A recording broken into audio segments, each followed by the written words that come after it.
분별하여 승리하라. 사리 분별이라는 말이 있습니다. 사는 일사자입니다. 겉으로 나타난, 겉으로 드러난 것입니다. 리는 이치인데 숨겨져 있는 본질입니다. 분별은 바로 이 겉과 속을 나눌 수 있는 능력입니다.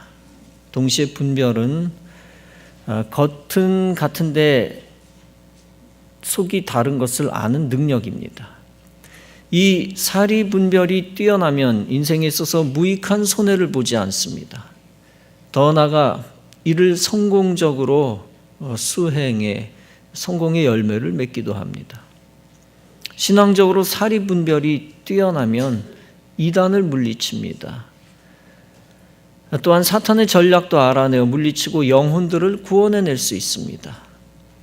그러므로 신앙적 사리 분별력을 갖는다는 것은 큰 유익입니다. 본문은 예수님이 분별력을 우리에게 강조하시면서 말씀하신 것입니다. 바리새인과 사두개인이 예수께 와서 예수님을 시험합니다. 주여, 하늘로부터 오는 표적을 보여주십시오. 그때 예수님이 대답합니다. 너희가 저녁에 하늘이 붉으면 날이 좋겠다고 하는구나. 아침에 하늘이 붉고 흐리면 오늘은 날이 굳겠다 하는구나. 이렇게 너희가 날씨를 분별할 줄 알면서 왜 시대의 표적을 분별할 수 없느냐. 그들이 선한 의도로 예수님께 표적을 구하지 않았다는 것을 예수님이 아십니다.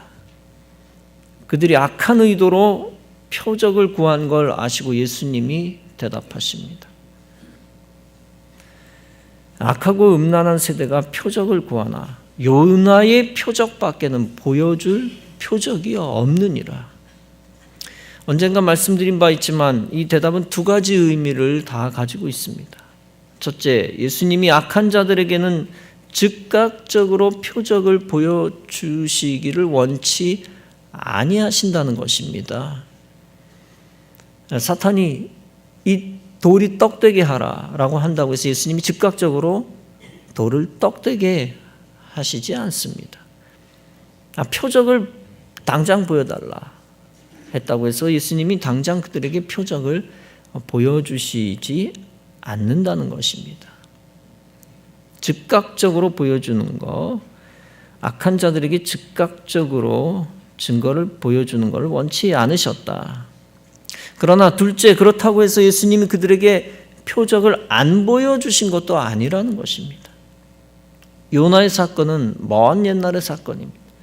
그러므로 요나 얘기를 꺼낸 것은 그 순간에는 표적을 안 보여주신 것입니다. 그러나 둘째, 요나 이야기를 꺼내시며 강력하게 표적을 암시하신 것입니다. 즉 예수님 자신도 요나처럼 3일 동안 죽으셨다 살아날 것이라는 것입니다. 그러므로 쉽게 말해서 다른 표적들이 일단 필요 없다는 겁니다. 예수님 자신이 부활할 자이며 예수님 자신이 표적이라는 것입니다.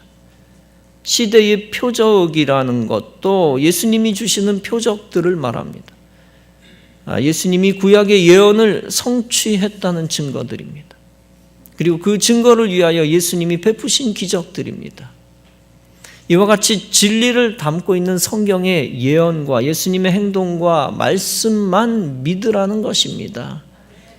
더 나아가 예수님의 부활만을 기대하고 부활만을 표적으로 삼으라는 것입니다. 그 외 나머지 표적들을 구하지도 말고 거짓된 표적은 분별하여 버리라는 것입니다. 여러분, 이 시대에 분별하여 버려야 할 것들이 무엇입니까? 진리가 아닌데 진리인 척하며 사람들을 속이는 거짓 진리입니다. 이 거짓 진리들도 겉보기에는 예수 그리스도의 진리와 유사합니다. 그래서 수많은 사람들이 분별하지 못하고 속아 악을 행하고 지옥에 갑니다. 그들을 우리는 유사 진리, 유사 종교라고 부릅니다. 인간 사회 생활 속에서 유사품들이 참 많이 있습니다. 사람의 눈으로 물건이 진짜인지 가짜인지 식별해내기가 어렵습니다. 그래서 많은 기업들이 사람의 눈을 속여 부정을 저지릅니다. 2012년부터 국내 백화점과 주요 쇼핑몰에서 화제를 모았던 가방이 있었다고 합니다. 홍콩에서 수입해서 한 달 수천 개씩 팔았던 진저백입니다. 만져보면 일반 천 가방과 크게 다를 것이 없습니다. 그러나 제법 비싼 가격에 팔렸습니다. 인기의 요인은 가방에 인쇄된 무늬입니다. 프랑스 회사 에르메스 가방을 놓고 사진을 찍습니다. 그 다음 그 사진을 자신들이 만든 가방에 인쇄해서 찍어냅니다. 비록 천 가방이지만 멀리서 보면 진짜 가죽으로 만들어진 에르메스 가방이 됩니다. 이른바 페이크 기법을 쓴 것입니다. 에르메스 측은 2014년 7월 법원에 소송을 내고 연달아 승소했습니다. 재판부는 이렇게 말했습니다. 소비자들은 구별하기 어렵다. 이는 상당한 투자나 노력으로 만들어진 제품을 무단으로 사용한 것이며 부정 경쟁 행위다. 진저백은 제조 및 판매를 중단하고 1억 5천만 원을 배상하라. 유사품이 철퇴를 맞은 사건입니다. 또 한 사례가 있습니다. 프랑스 회사 루이비통의 로고를 활용해 유사 상호를 만든 통닭 가게가 있습니다. 통닭 가게와 루이비통을 절묘하게 연결시킨 거죠. 그 이름은 루이비통닭입니다. 서울지방법원은 이렇게 판결했습니다. 해당 로고를 쓰지 말고 이를 위반할 때 루이비통 측에 하루 50만 원씩 지급해야 한다. 그러나 이 가게가 나중에는 철자 띄어쓰기만 살짝 바꿉니다. 그래도 법원은 명령을 어긴 것으로 봐야 한다. 1,450만 원을 지급하라고 했습니다. 유사기업은 끊임없이 눈속임을 시도하고 법원은 끊임없이 분별하여 대항하고 있습니다. 여러분, 위의 사례는 눈속임의 일례에 불과합니다. 기본적으로 세상의 기본 정신은 눈속임입니다. 세상의 기본 정신, 세상의 기본 속성은 눈속임이다. 눈속임으로 사기치고 사람들의 마음을 빼앗습니다. 눈속임으로 가짜를 진짜로 만들고 눈속임으로 돈을 벌려고 합니다. 그런데 세상에서 가짜 물건을 속아서 구입했다 할지라도 당장 죽지는 않습니다. 죽는 건 아닙니다. 심지어 천국 갈 사람이 지옥 가는 건 아닙니다. 그러나 영적으로 사기를 당하면 얘기가 달라집니다. 그 영혼이 지옥에 갑니다. 영원히 멸망할 수도 있습니다. 그러므로 영적 사기를 당하지 않는 것은 매우 중요한 일입니다. 그러기 위해서 영적 분별력을 더욱 키워야 합니다. 선과 악, 빛과 어둠을 구분하는 분별력도 중요합니다. 정통과 이단을 구분하는 분별력도 중요합니다. 하나님의 일과 마귀의 일을 분별하는 것도 중요합니다.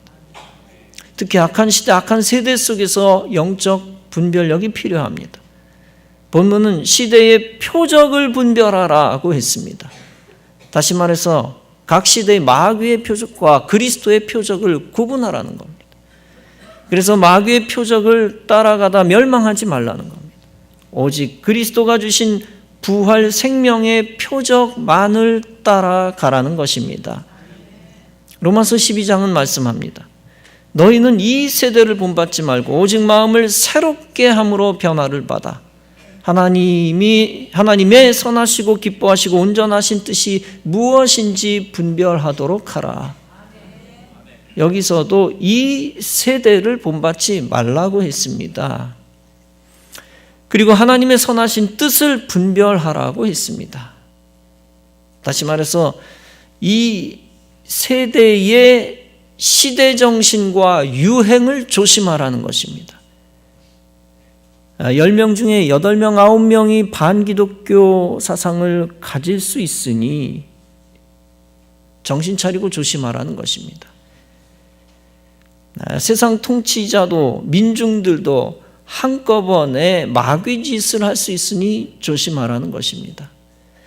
다 그렇게 하니까 쉽게 동조하고 쉽게 따라갑니다. 그래서 위험한 겁니다. 하나님의 선하신 뜻을 잘 찾아내어 하나님께만 순종하라는 것입니다. 수많은 이단이 기독교 진리를 악용합니다. 단어가 같다고 해서 진리가 같은 게 아닙니다. 구원파는 이단입니다. 그들이 구원이라는 말을 사용해도 구원과 상관없는 사교입니다. 박옥수파, 또 세월호 사건과 관계 있는 유병헌파, 또 이요한파가 있습니다. 그중 한 교주가 죄사함의 비밀이라는 말을 강조합니다. 죄사함은 기독교 구원론의 핵심입니다. 그러나 그들의 그들이 죄사함이라는 말을 쓴다고 무조건 구원받는 집단은 아닙니다.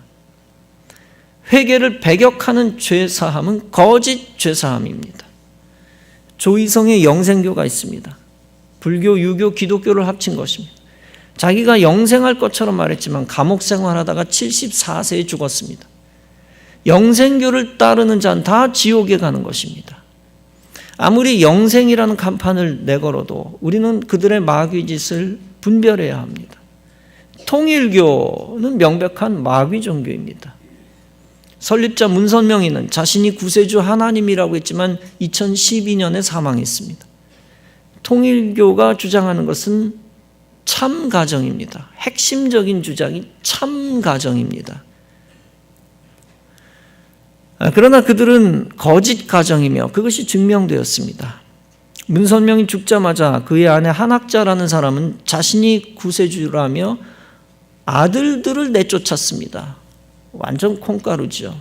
이에 버림받은 아들들은 어머니를 남편의 뜻을 저버린 바벨론 음녀라며 비난했습니다.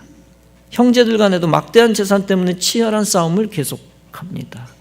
참 가정을 내세운 거짓 가정의 온상입니다.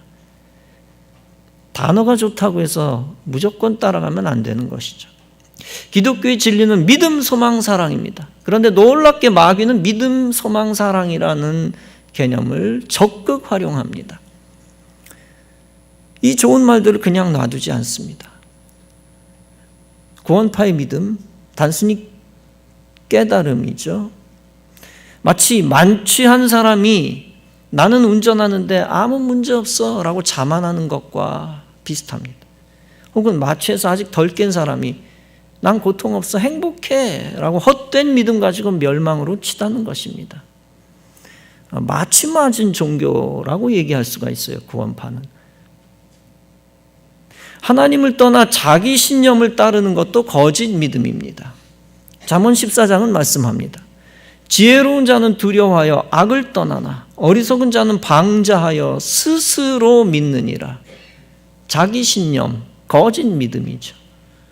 방자하여 스스로 믿느니라. 성경 믿지 않고 내 주먹을 믿어, 내 생각을 믿어.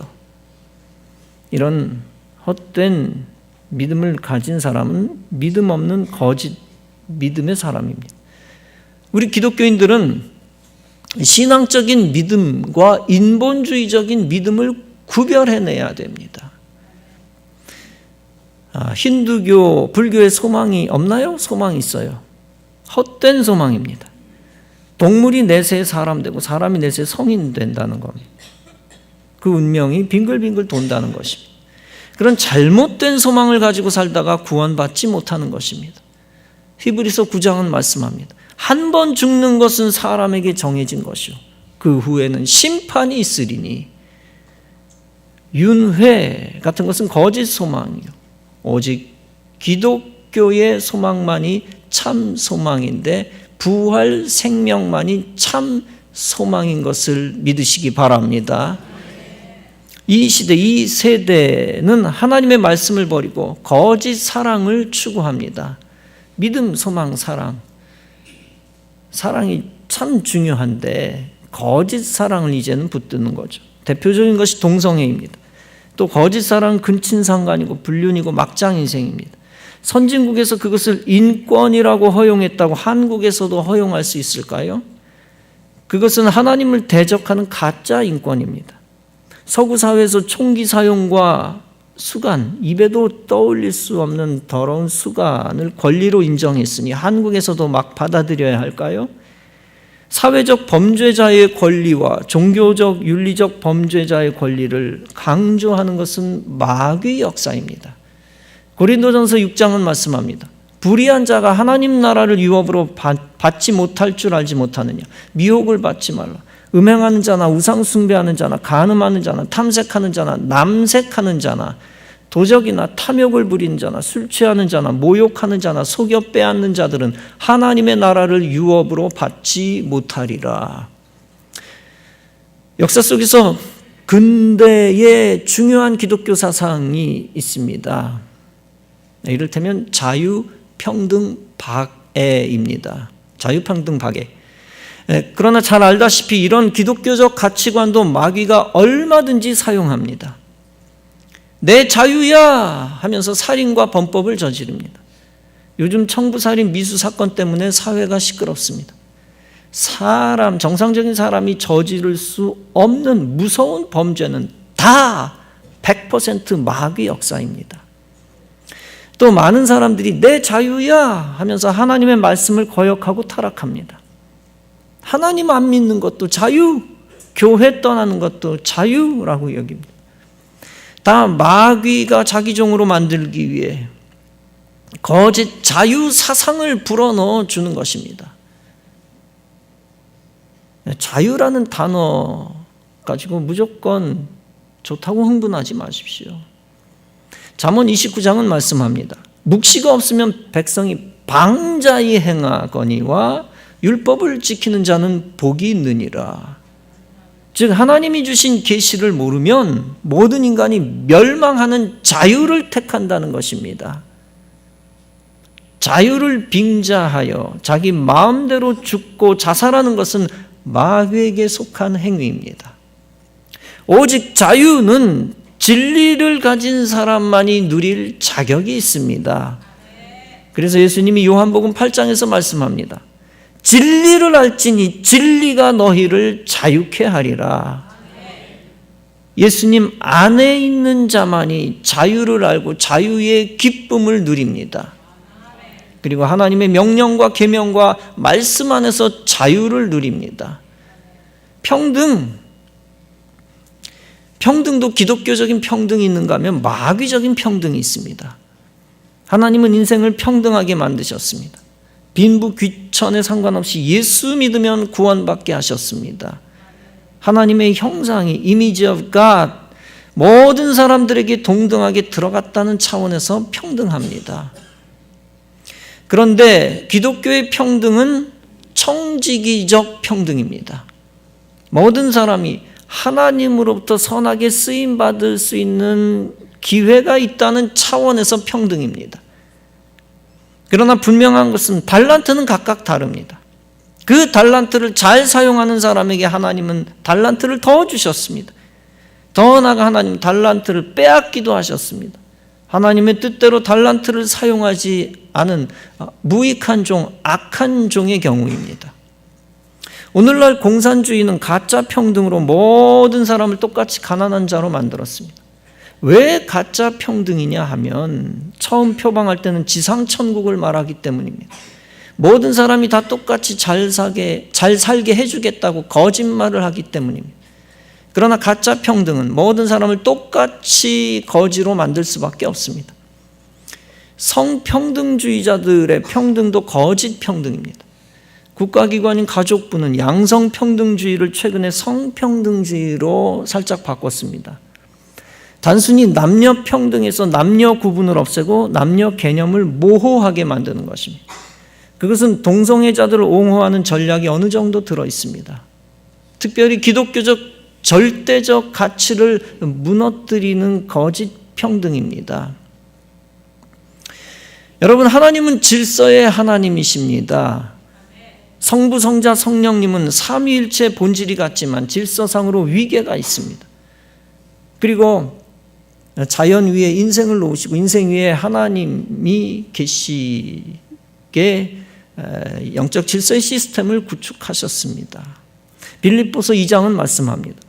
그리스도는 근본 하나님의 본체시나 하나님과 동등됨을 취할 것으로 여기지 아니하시고 오히려 자기를 비우어 종의 형체를 가지사 사람들과 같이 되셨고, 이 말씀을 보면 성부, 성자, 성령 하나님 그 가운데 위계가 있음을 알 수 있습니다.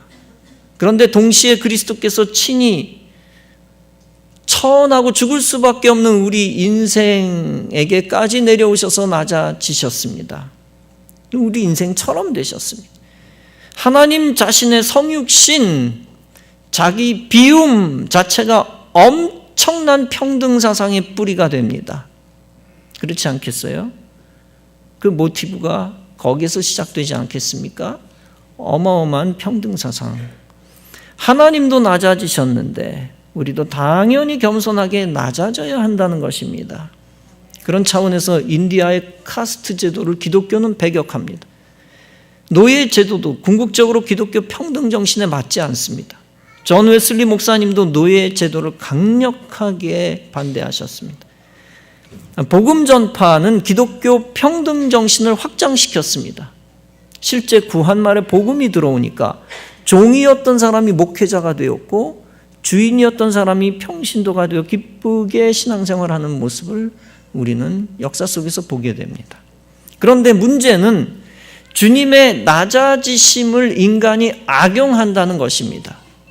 신적 권위를 땅바닥에 떨어뜨리고 성경을 인간의 책으로 바꿔버렸습니다. 하나님의 존귀하심과 영광을 드러내지 않고 예수님의 신성을 없애버렸습니다. 인본주의자들이 절대 하나님의 계명을 인간의 사상처럼 상대화시킵니다. 그래서 미신과 이교도도 삼위일체 하나님과 같은 레벨로 놓습니다. 이교 종교도 하나님과 같은 레벨에 놓아버렸다. 거기다가 더 심각하게 타락하면 범신론으로 나갑니다. 모든 게 하나님이다. 모든 게 신이란 얘기죠. 자연도 신이고 인간도 신이고 초월자도 신이고 보이는 것도 신이고 보이지 않는 것도 신이다. 범신론. 자연과 동물과 심지어 쓰레기까지 신이라는 얘기예요. 쉽게 말하면 신적 존재로 만듭니다. 아이들에게 강아지 똥까지 귀한 것으로 세뇌시킵니다. 똥 형상도 귀엽게 형상화시킵니다. 이런 마귀적인 심각한 거짓 논리를 우리는 배격해야 합니다. 주님이 인간으로 내려오실수록 우리 인간은 주님을 높여야 하는 것입니다.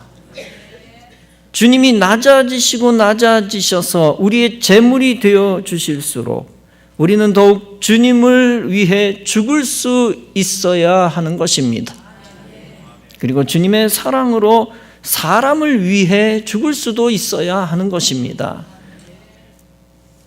회사에서도 마찬가지입니다. 어떤 CEO는 탈권위주의적인 것을 큰 가치로 여기고 겸손히 행동을 하는 것을 봅니다. 위세를 부리지 아니하고 친근합니다. 제대로 된 사원이라면 그 CEO가 낮아질수록 그를 더욱 존경합니다. 존중합니다. 그런데 막대 먹은 사원은 자세히 보면 보스나 CEO가 낮아지면 그를 함부로 대합니다. 깡패 세계의 졸개나 소인배일수록 그렇게 하는 것을 일반 사회에서는 무지무지 많이 보게 됩니다. 하나님이 낮아지실 때 악한 성도는 방자하게 행동합니다. 평등주의를 들먹이면서 모든 신적 권위를 바닥으로 내리칩니다. 반대로 하나님이 낮아지실 때 성화된 성도는 더욱 주님의 위엄을 높입니다. 그래서 주님이 그를 세워주시는 은혜를 그가 체험하기도 합니다. 힌두교적인 권위주의를 우리는 배격해야 되지만 주님이 부여하신 권위를 손상시켜서는 안 됩니다. 세속적 인본주의적 평등이라는 이름으로 교회와 신적 권위를 무너뜨려서는 안 됩니다. 더 이상 세속적 반기독교인이 하나님의 이름을 망령되이 일컫도록 방치해서는 안 됩니다. 그리고 거짓 평등을 외치는 자들이 하나님의 백성을 조롱하도록 놔두어서도 안 됩니다. 분명히 십계명은 나 외에 다른 신을 섬기지 말라고 했습니다. 그리고 여호와의 이름을 망령되이 일컫지 말라고 했습니다. 지존하신 그 이름을 가장 높은 위치에 놓아야 하는 것입니다. 낮아지신 예수님이 지극히 높으신 분임을 잊지 말아야 합니다. 빌립보서 2장은 말씀합니다.